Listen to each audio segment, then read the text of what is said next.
솔직히 말해, 저도 손흥민의 멀스 첫 출전이 이렇게까지 미국 전역을 흔들 줄은 몰랐습니다.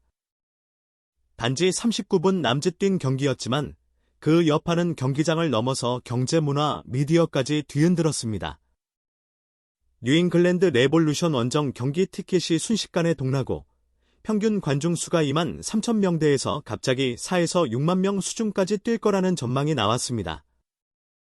현지 축구 전문 기자 파비안 랭켈조차 메시가 머레스에 왔을 때의 파급력에 근접한 수준이라고 평가했으니 그 무게를 짐작하실 겁니다. 그렇다면 도대체 이 짧은 머레스 신고식이 왜 이렇게 큰 반향을 일으킨 걸까요? 저는 크게 세 가지 관점에서 그 이유를 짚어보고자 합니다. 손흥민이 랄프시 유니폼을 입는다는 소식이 처음 전해진 건 단순한 이적 뉴스가 아니었다. 그것은 미국 축구 시장 전체를 뒤흔드는 경제 지진이었다. 이전까지 메레스는 세계적인 슈퍼스타 몇 명을 영입해도 지역 축구 리그라는 인식에서 완전히 벗어나지 못했다. 데이비드 베컴, 티에리 앙리, 질라탄 이브라히모비치 같은 이름값 높은 선수들이 왔을 때도 분명한 반짝 효과는 있었지만 그 파장은 주로 경기장 안과 현장 관중에 국한됐다. 그러나 손흥민의 등장은 달랐다. 그는 단순히 스타 선수가 아니라 글로벌 마케팅과 상업적 구조 전체를 바꿔버린 별표 경제 엔진, 별표이었다. 가장 먼저 변한 건 티켓 가격이었다. FC 홈 개막전의 평균 티켓 가격은 평소보다 5배 이상 폭등했고 심지어 경기장 가장 먼 자리조차 순식간에 매진됐다. 스폰서와 리셀러들의 손이 가장 빨랐다. 단순히 경기장 안에서만 돈이 돌았던 과거와 달리 이번엔 온라인 마켓플레이스, 호텔, 교통, 심지어 음식점까지 줄줄이 매출이 치솟았다. 레이신의 중심가의 한 호텔 매니저는 손흥민 경기 주간에는 가격을 2배로 올려도 방이 모자란다며 놀라움을 감추지 못했다. 두 번째로 터진 건 유니폼 경제였다. 손흥민의 랄프시 유니폼은 공식 발매 48시간 만에 전 사이즈 품절이라는 진기록을 세웠다. 심지어 한국과 일본, 동남아 팬들이 해외 직구로 물량을 싹쓸이하면서 미국 내 팬들이 정작 우리는 살 기회조차 없다고 불만을 터뜨릴 정도였다. 이 덕분에 멜스샵과 애드버타이징 계약사는 예상치 못한 재고 부족 사태로 긴급 증산에 들어갔고 그 과정에서 FC는 단 일주일 만에 1년치 굿즈 판매 수익을 달성했다. 그러나 진짜 핵심은 삼각 수익 구조였다. 손흥민은 경기장에서 뛰는 선수이자 아시아 마켓을 단숨에 연결하는 문화적 다리였다. 메레스는 그를 활용해 세 가지 수익 흐름을 동시에 만들었다. 첫째, 현장 매출 경기 티켓, 굿즈, 프리미엄 좌석 판매로 인한 직접 수익. 둘째, 중계권 시장 확대 한국, 일본, 동남아시아 방송사들이 앞다퉈 메스 중계권 협상을 시작했고 일부는 프리미엄 가격을 제시했다. 셋째, 스폰서십 업그레이드 글로벌 브랜드들이 손흥민을 얼굴로 내세운 캠페인을 메스 전체에 확장하면서 단순 클럽 차원을 넘어 리그 차원의 후원 규모가 폭발적으로 커졌다. 미국 경제 전문 매체 포브스에는 이를 두고 이렇게 분석했다. 손흥민은 메레스가 오랫동안 꿈꾸던 지속가능한 수익 모델을 완성시켰다. 그는 메레스를 단순한 리그가 아닌 월드컵 수준의 글로벌 쇼케이스로 만들고 있다. 이는 단지 축구 팬들만의 이야기가 아니라 광고, 방송, 관광, 산업 전반에 영향을 미치는 파급력이었다. 결국 손흥민의 이적은 단순한 스포츠 계약이 아니라 메레스라는 브랜드 전체의 가치 재평가로 이어졌다. 그는 경기장에서 골을 넣는 순간뿐 아니라 경기를 뛰지 않는 날에도 도시와 리그에 돈을 벌어다주는 움직이는 경제였다. 그렇기 때문에 미국 언론이 손흥민 효과는 경기장보다 은행 계좌에서 먼저 느껴진다는 말을 남긴 것도 결코 과장이 아니었다. 손흥민은 시카고전에서 후반 16분에 투입됐습니다. 팬서비스성 교체라고 생각했다면 오산입니다.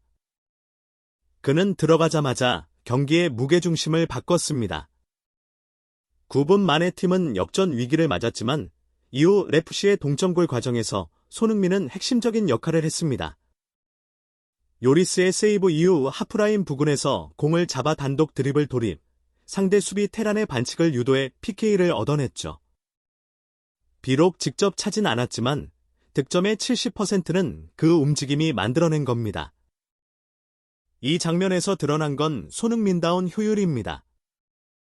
그는 불필요한 볼 터치나 과시를 하지 않았습니다. 대신 공간 판단과 속도 변화를 이용해 물수 수비수들의 약점을 정확히 찔렀습니다. 그 순간 저는 깨달았습니다. 아, 이건 그냥 스타가 아니라 리그 판도를 바꿀 전술적 카드구나. 경기 후 FC 감독이 기자회견에서 던진 말은 단순히 팀 차원의 감탄이 아니었습니다. 한 경기로 모레스의 수준이 세계적인 무대와 맞먹을 수 있다는 걸 보여줬다. 그는 우리 리그를 단번에 격상시킬 수 있는 선수다. 이건 현장에 과장된 찬사라기보다 리그 마케팅 전략의 핵심 메시지로 읽힙니다. 모레스가 지금까지 메시 이브라히모비치의 사례에서 본 것처럼 스타 영입은 단순한 전력 강화가 아니라 리그 자체의 브랜드 포지셔닝을 바꾸는 촉매제가 됩니다. 미국 전역의 반응은 뜨거웠습니다. 구글 트렌드에서 나를 제외하고도 샌프란시스코, 시애틀, 뉴욕 등 대도시에서 손흥민 검색량이 폭증했습니다. 농구, 야구계에서도 손흥민을 초청하려는 움직임이 이어지고 있고 이미 멜비시구, NBA 경기 팁오프 초청이 확정됐습니다. 축구를 넘어 미국 스포츠계의 크로스오버 아이콘이 되어가는 중입니다. RFC와 메르스 역사에서 2025년 8월의 그날은 단순한 승리로 기록되지 않는다.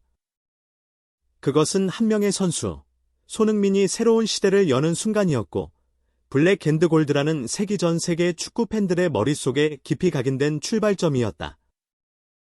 경기 종료 휘슬이 울렸을 때 관중석을 가득 메운 3만 명의 팬들이 모두 자리에서 일어나 선의 이름을 외쳤다. 하지만 그 함성은 단순히 한 골, 한 어시스트, 한 번의 경기력에 대한 환호가 아니었다.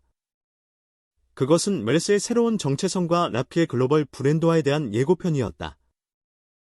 손흥민이 보여준 건 경기력만이 아니었다. 그는 39분 동안의 데뷔전으로 왜 이 리그가 나를 필요로 하는지를 증명했고 그 짧은 시간은 수백만 달러의 경제 가치를 실현시키는 마법이 됐다.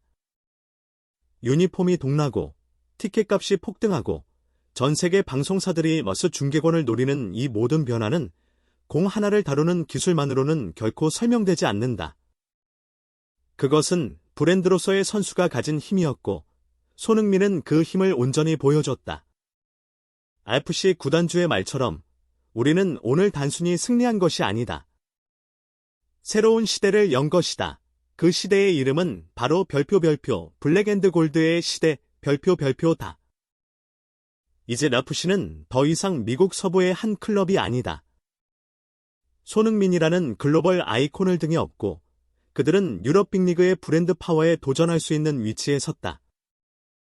홈과 원정을 가리지 않고 경기마다 선을 보러 오는 수만 명의 팬들이 몰려들 것이고 RFC의 유니폼은 전 세계 주요 도시의 길거리에서 발견될 것이다. 그리고 무엇보다도 이 모든 시작이 단 한 경기에서 비롯됐다는 사실은 놀랍기만 하다.